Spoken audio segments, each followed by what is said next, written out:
Hello mga lalabs, kumusta ang lahat guys? Magluluto tayo ng wurag anab guys. Kung paano ko titimplahan ang wurag anab. Siyempre guys, ayan guys, yung mga lahat ng powder guys. Nilagay ko guys, ay halo-halo na yun mga powder guys. Tapos sibuyas, kamatis, at saka onion, garlic, at saka parsley or bakdunas.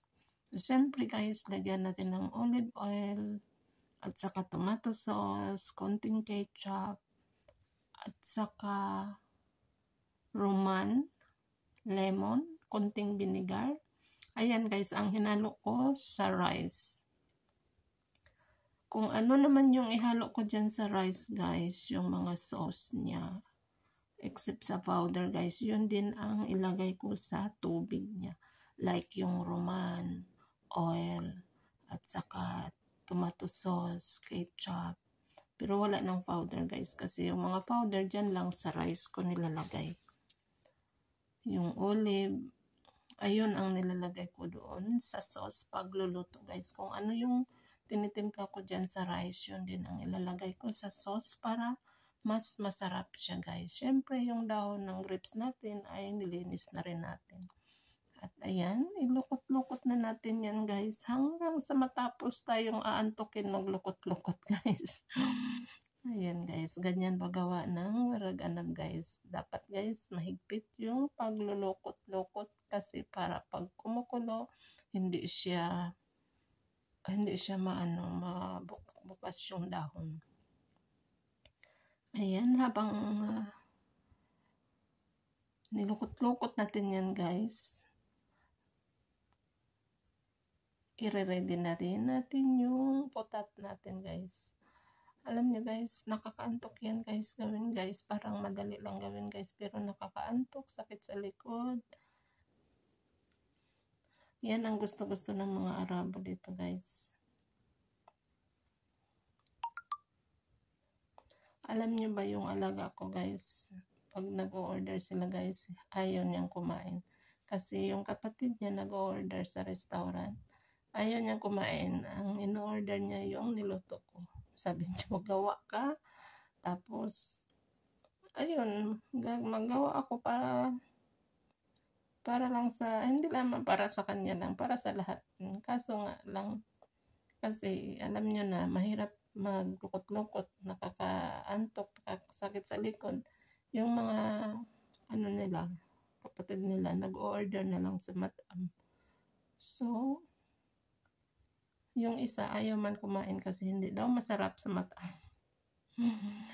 Mas masarap daw yung niluluto ko guys. Sa totoo lang guys, kakaiba kasi yung lasa talaga ng niluto ko. Alam niyo kung bakit? Yan ang natutunan ko sa aking amo na ayaw niya ituro guys. Kahit sa mga kaibigan niya guys, ayaw niya ituro. Kung paano niya titimplahan. Parang paos na yung boses ko. Kaya iba talaga, iba yung timpla ng amo ko. Kahit mismo sa anak niya guys, ayaw niya ituro. Pero nung malapit na siyang mag-goodbye sa mundo, ayun, tinuro na niya sa anak niya. Pero hindi pa rin makukuha masyado ng anak niya. Nagtatanong pa rin sa akin yung isang anak nga may asawa na. So, ganyan lang guys, ang paglukot-lukot guys. Siguro wala pang gumagawa ito sa Pinas guys. Kaya pag uwi ko sa Pinas guys, magnenegosyo ako ng ganyan. Magninegosyo tayo ng ganyan guys. Para naman matikman naman nila ang luto dito sa Arabian. Ayan guys, patapos na tayo. At ayan na ang natapos natin guys. May nag-iisang paper guys. Kasi nga may sobra yung rice ko. Ayan, ginawa ko na sa isang paper. Siyempre, paglagay natin sa ating kaldero guys, lagyan natin ng putat yung ilalim para hindi siya didikit. Kasi lulutuin natin yan ng mahabang oras. Siyempre, ipapile natin ng maayos guys para hindi siya magbubukas. Dapat ipapile natin maayos doon sa loob hanggang patong-patong. Ganyan lang guys. Ganyan lang kadali na kadali gawin. Pero masaya guys. Masaya magawa niyan guys. Lalo na gustong gusto ng mga amo mo. Ginagawa mo guys. Masarap yan guys. Yan ang negosyo ko noong nasa salon pa ako nagtrabaho. Kasi ngayon, ayaw ko na magawa kasi pagod na dito sa bahay. Noon sa salon ako, maraming nag-order sa akin ng ganyan guys. So pag uwi ng Pinas guys, gagawa ako ng ganyan. Patikim ko sa mga taong hindi nakatikim. Ayan na ang ating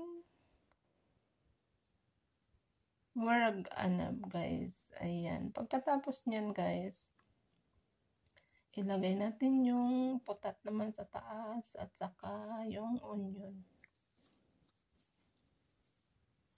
Ganyan lang siya guys. Tapos naman guys, ang pagluluto niyan guys, timplahan na naman natin yung sauce niya. Yan guys, kahit ganyan guys, 2 araw sa rep bago lutuin, okay pa siya guys, hindi siya masisira or maano. Tapos ayan, lagyan na natin yung mga putat-putat at saka onion dyan sa taas. Ang purpose niyan guys, para pag kumulo guys, hindi siya magbubuka-buka. At siyempre, pag mamaya yan pagkulo guys, lagyan natin ng medyo mabigat dyan sa taas. Kasi malambot lang yung ano guys, malambot lang yung dahon. Pero kasi yung bigas sa loob, kailangan talaga nating lutuin. So, lagyan natin ng medyo mabigat dyan sa taas para hindi siya bubuka ang ating warag anab. So, ganyan lang guys. Pagkatapos niyan guys, kapag lutuin na natin guys, ayan guys, ganyan ako magtimpla guys. Lagyan ko rin ng konting ketchup, tomato sauce, yung mga sauce ko. Lagyan ko ng roman, tapos olive oil. Yung ibang nagluluto niyan guys, hindi sila naglalagay ng tomato sauce at saka ketchup guys.